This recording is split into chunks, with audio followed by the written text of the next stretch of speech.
Hi, Jairo Bolledo reporting from Davao City.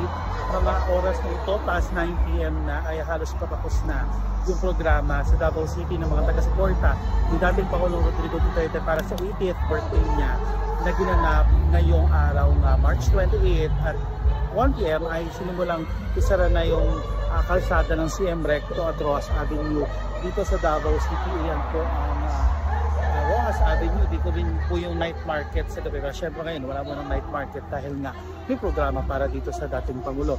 Ngayon 1 p.m. nagbinig sa sinarado na to, 3 p.m., 4 p.m. ay nagkaroon na ng mga formal na programa, may mga kantahan at may mga messages din from allies ni former President Duterte. Kabilang na dyan si dating PNP Chief at Senador Bato de la Rosa, kasama rin si Sam Bongo.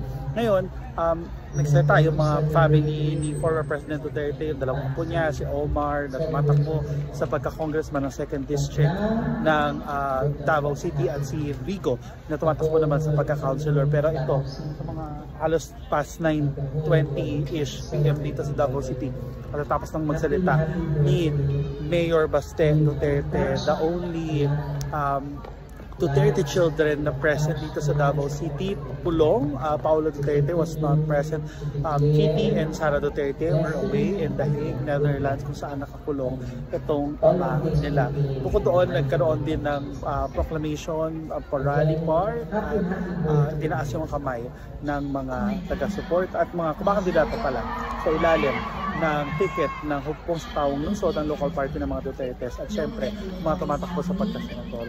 Ongoing pa yung program sa likuran ko, sa tulo nito ng Rojas Avenue at CM Recto, pero may mga nagsisiwian na rin na mga tao.